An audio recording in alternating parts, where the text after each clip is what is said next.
Assalamualaikum warahmatullahi wabarakatuh. Hai teman-teman, dimanapun Anda berada, saat ini Anda sedang menyaksikan video pembelajaran dengan topik teks eksposisi bagian kedua. Bagian kedua ini menyajikan subbab C dan D. Untuk itu, agar mengetahui secara komprehensif, simak dan pahami dengan baik. Untuk subbab C, yaitu menelaah struktur dan kebahasaan teks eksposisi. Yang pertama, ada dua poin. Yang pertama adalah mengungkapkan struktur teks eksposisi, dan yang kedua membandingkan kebahasaan dua teks eksposisi. Oke, untuk yang poin pertama, mari kita uraikan bersama-sama. Struktur teks eksposisi, untuk teman-teman ketahui bahwa unsur pembangun dari teks eksposisi adalah opini. Telah disebutkan di awal pada video pertama. Jika teman-teman belum menyaksikan video pembelajaran yang pertama, teman-teman dapat klik notifikasi di atas untuk mengetahui video lengkapnya. Opini adalah pendapat.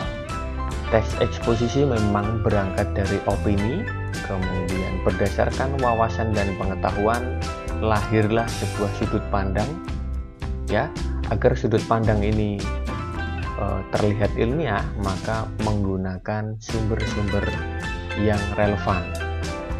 Sumber ini disebut juga sebagai argumen penjelas, dapat berupa fakta.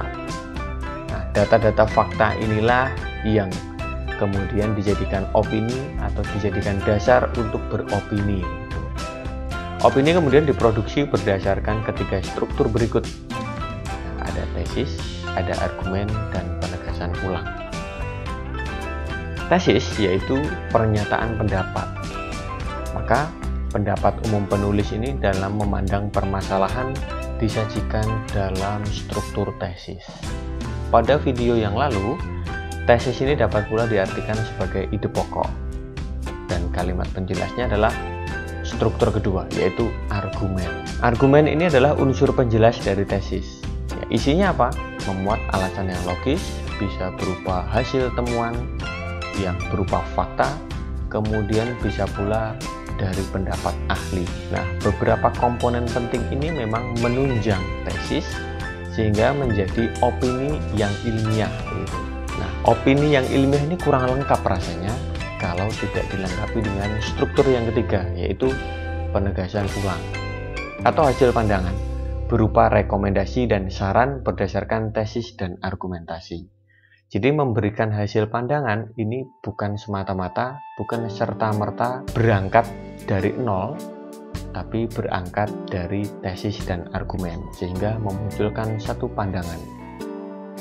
Berikutnya ada pembahasan tugas, pada teks eksposisi upaya melestarikan lingkungan hidup. Tugasnya adalah teman-teman akan menganalisis strukturnya. Ada berapa strukturnya? Betul, ada 3, tesis, argumen, dan penegasan ulang. Maka, kalau kita identifikasi dan analisis menjadi seperti ini. Tesis atau pernyataan pendapat ada di paragraf pertama, sudah saya gambarkan di anak panah ini. Kemudian penegasan ulang ada di paragraf terakhir, juga sudah saya tunjukkan di panah ini. Kemudian untuk argumentasi silahkan dicari sendiri pada masing-masing paragraf, kemudian dimasukkan di sini sehingga menjadi tabel analisis struktur teks eksposisi yang lengkap. Berikutnya, poin kedua, membandingkan dua kebahasaan teks eksposisi. Teks eksposisi merupakan penyajian pendapat atau gagasan dari penulis terhadap topik tertentu, sehingga bahasa yang digunakan pun sesuai dengan topik yang dibahas. Oke, perhatikan bagian berikut. Pada teks eksposisi upaya melestarikan lingkungan hidup dan pembangunan dan bencana lingkungan, jadi ada 2 teks eksposisi. Kalau kita analisis kebahasaannya, 2 kebahasaan dari 2 teks eksposisi, maka yang muncul dan yang tercermin adalah ini. Untuk di teks eksposisi pertama itu ternyata memuat afiksasi, memuat istilah, memuat adjektiva, dan memuat kalimat verbal. Ternyata ini pun sama digunakan pada topik atau teks eksposisi berikutnya, yaitu upaya melestarikan lingkungan hidup. Meskipun topiknya berbeda, ya, yang pertama membicarakan pembangunan dan bencana lingkungan, dan yang kedua adalah upaya melestarikan hidup, namun kebahasaan teks eksposisi dari kedua informasi tersebut menggunakan unsur yang sama. Ini artinya apa? Bahwa kedua teks eksposisi ini memuat kaidah bahasa yang sama. Oke, mari kita bahas di masing-masing tugasnya. Untuk di yang tugas pertama pada teks eksposisi pembangunan dan bencana lingkungan, ini istilah-istilah yang kita temukan ada polusi, habitat, perubahan iklim, yang lain silahkan dicari sendiri ya. Nah, maknanya adalah ini. Nah, teman-teman dapat mencari makna ini menggunakan Kamus Besar Bahasa Indonesia edisi kelima ya, atau KBBI. Nah, ini dapat teman-teman lihat pada istilah yang berikutnya ya, pada upaya melestarikan lingkungan hidup. Ya, saya memilih rekonsiliasi. Nah, ini sudah saya screenshot ya. Jadi rekonsiliasi ini adalah ada 3 definisi begitu. Nah, untuk efek, konsep, indikasi dan lain-lain silahkan dicari di KBBI versi 5. Untuk tugas kedua juga sama, teman-teman mencari arti kata atau makna kata dari adjektiva ya, seperti serius, besar, punah. Nah, ini sudah saya sebutkan juga, sudah saya tuliskan. Maka selebihnya teman-teman silahkan cari sendiri. Tugas ketiga ya, ini menganalisis kata bentukan ya. Jadi teman-teman menggunakan KBBI juga untuk mendapatkan imbuhan kata dasar dan jenisnya. Seperti pada contoh kepunahan, ini jenisnya adalah nomina. Jadi kata bentukan kepunahan ini nomina. Imbuhannya apa? Ke dan an. Nah, kata dasarnya adalah punah. Nah, punah ini masuk dalam kata sifat atau adjektiva. Kalau di dalam KBBI disimbolkan dengan huruf kecil a, seperti yang saya lingkari. Nah, untuk yang lain silahkan cari sendiri dengan pola yang sama menggunakan KBBI. Kemudian untuk berikutnya ya, teman-teman mencari juga di paragraf 1, 2, 3, 4, 5 pada teks eksposisi upaya melestarikan lingkungan hidup. Ya, di sini saya menemukan jauh ya. Kemudian frasa adjektivanya adalah sangat jelas. Gitu ya, frasa adjektiva berarti lebih dari 1 kata. Kalau sifatnya jauh, kalau frasanya adalah sangat jelas. Berikutnya, dalam teks eksposisi juga memanfaatkan kalimat verbal atau kata kerja atau kalimat kerja. Teks eksposisi merupakan curahan pendapat dan gagasan penulis dalam memandang sebuah masalah. Maka hasil tulisannya banyak menggunakan kalimat kerja atau verba. Pada dasarnya, kalimat kerja dapat dibedakan menjadi kalimat aktif dan pasif. Oke, kalimat aktif adalah aktif yang dimaksud berarti subjek aktif untuk melakukan sesuatu. Aktif melakukan sesuatu seperti proses, tindakan, dan aksi. Kalimat aktif dibedakan menjadi aktif transitif dan aktif intransitif. Nah, ini yang akan kita bahas nanti. Contohnya adalah anak muda membutuhkan semangat tinggi. Nah, anak muda subjek, membutuhkan predikat, aksinya ya, semangat tinggi kata sifatnya. Oke, kemudian kalimat pasif merupakan kebalikan dari aktif, yaitu jika aktif merupakan kalimat yang subjek aktif melakukan tindakan, sedangkan jika pasif kalimat yang subjeknya dikenai tindakan atau menjadi penderita. Contoh ya, dari contoh yang aktif kita pasifkan menjadi semangat tinggi dibutuhkan anak muda. Oke, ini hanya gambaran awal mengenai kalimat verbal, yaitu yang aktif melakukan sesuatu, dan yang pasif yaitu subjek dikenai tindakan. Oke, macam dari kalimat verbal atau kalimat aktif yaitu ada aktif transitif dan aktif intransitif. Kalimat aktif transitif yaitu kalimat yang predikatnya diikuti objek, bisa 1 atau 2. Artinya subjek kalimat melakukan tindakan terhadap objek. Jabatan kalimatnya adalah bisa SPO, SPOK, dan lain-lain. Contoh, remaja subjek ya membutuhkan predikat orang dewasa objek pertama untuk mengarahkan dirinya objek kedua. Nah, tadi kaidahnya adalah objek bisa satu atau dua. Ya, yang saya garis bawah yaitu dewasa dan dirinya, ini adalah objek pertama dan objek kedua. Nah, ini merupakan contoh yang memenuhi aktif transitif. Sedangkan yang aktif intransitif yaitu kalimat yang tidak berobjek.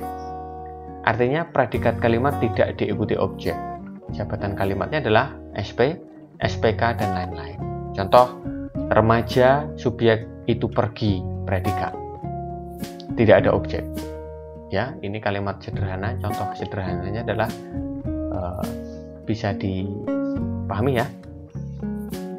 Berikutnya ada contoh lagi di buku paket ya, bahwa bumi saat ini sedang menghadapi berbagai masalah lingkungan yang serius. Ini merupakan kalimat aktif transitif. Mengapa? Karena kaidahnya pun S, P, dan O. Bumi, subjek, saat ini sedang menghadapi berbagai, ini predikat, masalah lingkungan, objek yang serius. Ini adjektiva ya, dan saat ini keterangan waktu. Ya, ini kita abaikan saja karena yang kita perlukan hanyalah subjek, predikat, dan objek. Nah, ini adalah contoh yang memenuhi kalimat aktif transitif. Untuk yang ketiga, masalah lingkungan di atas merupakan masalah serius yang harus segera diatasi. Objeknya yang mana? Sebenarnya di atas ini. Masalah lingkungan di atas. Nah, ini dia objeknya ya. Tapi ternyata tidak dijelaskan secara spesifik, maka dianggap tanpa objek. Nah, contoh yang ketiga ini memuat atau sesuai dengan definisi kalimat aktif intransitif.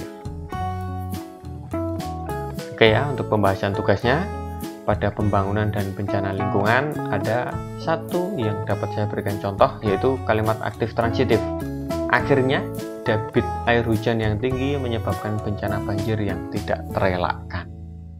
Nah, ini memenuhi kaidah subjek, predikat, dan objek. Untuk yang lain silahkan dicari sendiri. Berikutnya di subbab yang terakhir atau D, yaitu menelaah struktur dan kebahasaan teks eksposisi.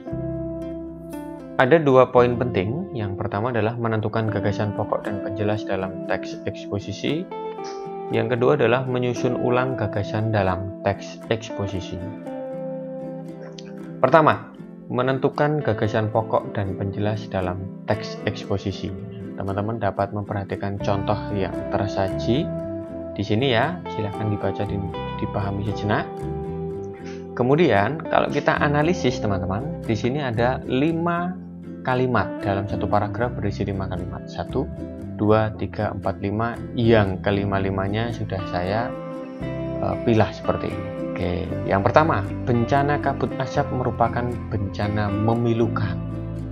Nah, ini adalah permasalahan utama atau gagasan pokoknya. Kemudian, yang kedua, yang ketiga, yang keempat, dan yang kelima, ini merupakan gagasan penjelasnya. Oke ya, dalam teks eksposisi, ya, permasalahan utama atau gagasan pokok ini ternyata memang ada unsur sudut pandang penulis. Ya, mengapa demikian? Karena bencana memilukan ini adalah interpretasi atau penilaian dan penafsiran dari penulis. Ini berdasarkan sudut pandang penulis. Belum tentu bencana ini, ya, bencana kabut asap ini, jika dipahami oleh penulis yang lain, belum tentu ini merupakan bencana memilukan. Nah, ini merupakan permasalahan utama yang memang syarat dengan sudut pandang. Saya harap teman-teman memahami untuk menentukan gagasan pokok dan penjelas dalam teks eksposisi. Kita beralih ke poin yang kedua, yaitu menyusun ulang gagasan ke dalam teks eksposisi. Teman-teman, bahwa pada prinsipnya gagasan utama adalah permasalahan penting yang dinilai penulis dari sudut pandang tertentu. Kemudian dilanjutkan dengan memberikan data sebagai gagasan penjelas. Nah, jadi gagasan penjelas ini adalah pemberian data-data penting untuk menunjang gagasan utama. Seperti pada contoh berikut. Ya, yang pertama, gagasan utama adalah bencana kabut asap merupakan bencana memilukan. Gagasan penjelasnya ada 1, 2, dan 3. Yang kedua, gagasan utamanya adalah penyebab bencana adalah perilaku manusia. Nah, gagasan penjelasnya adalah ini, yang lain silahkan ditemukan, termasuk yang ketiga. Ya, Keguruan dapat berperan dalam menyadarkan masyarakat tentang pentingnya menjaga kelestarian alam. Guruan ini pendidikan ya, pendidikan dapat berperan begitu. Dan ini adalah gagasan penjelasnya. Yang lain silahkan ditemukan sendiri. Oke, untuk menutup poin yang kedua, ini teman-teman ditagih untuk menyusun teks eksposisi. Nah, ikuti prosedurnya dan ikuti arahan guru untuk menyusun teks eksposisi ya. Teman-teman dapat memilih topik-topiknya dan mengikuti prosedurnya. Baik, berjumpa kembali di video berikutnya. Salam pemerhati pemaham, merdeka belajar. Terima kasih. Wassalamualaikum warahmatullahi wabarakatuh.